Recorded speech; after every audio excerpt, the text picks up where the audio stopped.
जय हिंद दोस्तों। 2005 में नेशनल करिकुलर फ्रेमवर्क आया था, जिसमें विद्यालय के अंदर जो पढ़ाने के सिस्टम के बारे में जो बात किया गया था वो था आपको कि चाइल्ड सेंटर एजुकेशन होना चाहिए।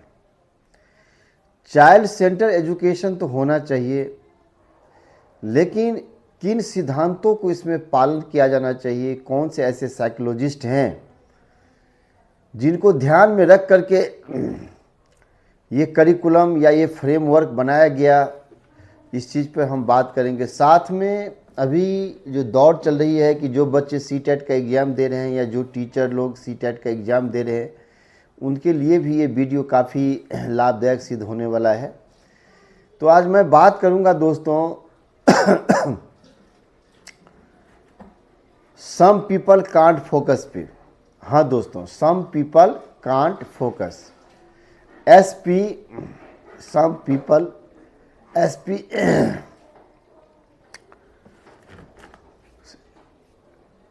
CF।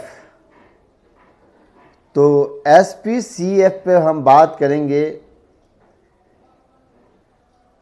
और इसका सिद्धांत देने वाला कौन से व्यक्ति थे और उन्होंने जो सिद्धांत दिया था उनका क्या हमारे जीवन में, हमारे स्कूल लाइफ में या हमारे बच्चों पर क्या प्रभाव पड़ता है, उस पर के बारे में हम बात करेंगे।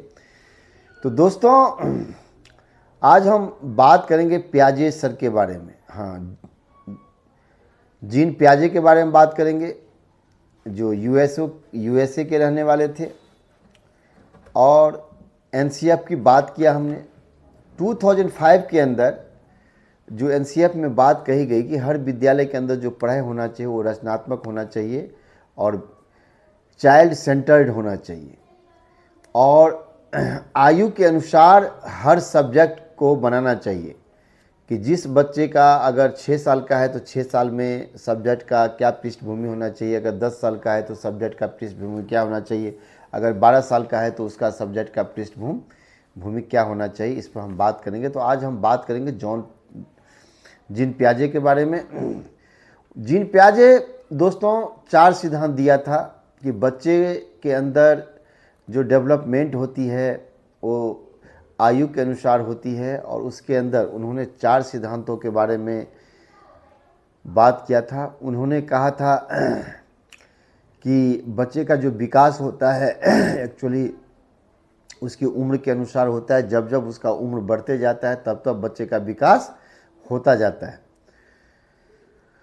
तो उनका जो 4 सिद्धांत था दोस्तों, सम पीपल कांट फोकस, यानी पहले अगर हम बात करें तो SPCF, ध्यान रखेंगे SPCF। तो आज हम बात करेंगे S पर, यानी सेंसरी मोटर पे।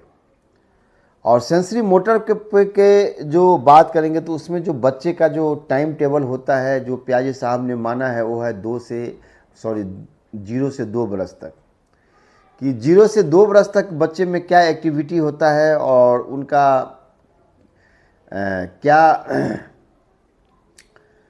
ऑब्जर्वेशन होता है, तो जिसको हम सेंसरी मोटर कहते हैं। तो सेंसरी मोटर के अंदर जो पहला अगर देखेंगे तो बच्चे के अंदर रिफ्लेक्शन एक्शन आता है दोस्तों। रिफ्लेक्शन एक्शन आता है, जैसे बच्चे के अंदर अगर आप उंगली डालेंगे तो अपने हाथ से आपको हाथ को पकड़ लेगा, उसी को हम बोलते हैं रिफ्लेक्शन एक्शन बोलते हैं, यानी प्रतिलिपि क्रिया बोलते हैं या अनैच्छिक क्रिया बोलते हैं।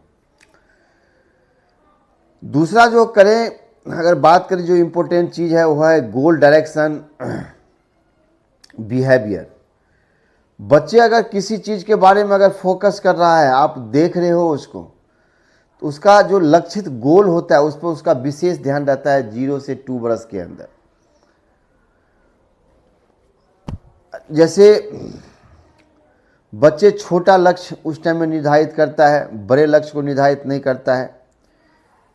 जैसे पानी के गिलास को देखना, पानी के गिलास को ऑलरेडी वो देखता है। अगर पानी को गिलास को आप देखेंगे कि देखता भी है और होता है तो गिरा भी देता है। उसको मज़ा आता है। चल रहा होता है और किसी चीज़ के साथ कोई वस्तु को मुंह में ले लेता है, किसी व्यक्ति को खेल करके वहीं छोड़ देता है। तो ये जो होता है उनका गोल डायरेक्शन बिहेवियर के अंतर्गत आता है उसका।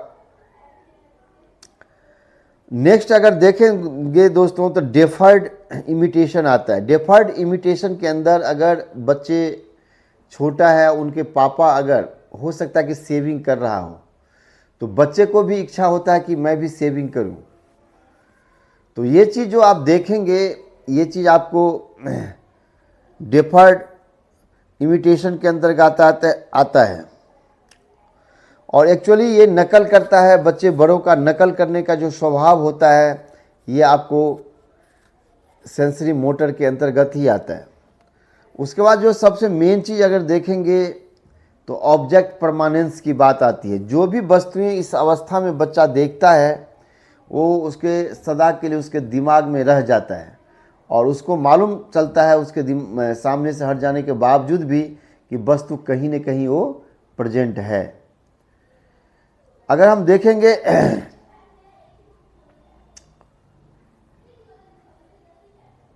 कि कोई खिलौना, अगर खिलौना उसके सामने में रख दिया और खिलौना उसके सामने से फिर बाद में हटा दीजिए, तो बच्चे जो है उसके दिमाग में ये जरूर रहता है कि खिलौना उस जगह उसने छुपा कर रखा है। इस बात को उसको पता चलता है, वही ऑब्जेक्ट परमानेंस के अंतर्गत आता है। तो कहते हैं कि जीन पियाजे के बारे में मैंने जो आपको ये 4 महत्वपूर्ण सिद्धांत बताया, रिफ्लेक्शन एक्शन के बारे में बताया, गोल डायरेक्शन बिहेवियर के बारे में बताया, डेफर्ड इमिटेशन के बारे में बताया, ऑब्जेक्ट परमानेंस के बारे में बताया, ये इनका महत्वपूर्ण सिद्धांतों में से एक है जो 0 से लेकर के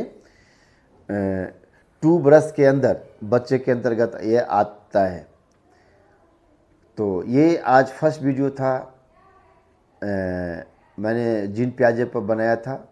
इनका हर चरण आपको फिर अगले वीडियो में देखेंगे। दूसरा चरण में जीन पियाजे साहब का क्या कथन रहा है, बच्चे को किस अनुसार देखा है, क्योंकि उन्होंने जो बच्चे का जो परीक्षण किया था या निरीक्षण किया था वो किसी और पे नहीं, अपना खुद का बच्चा था और उसी पर उन्होंने रिसर्च करके विश्व में जो अपना ज्ञान का जो ज्योति जलाए और सारे संसार उनके बातों को फॉलो करते हैं।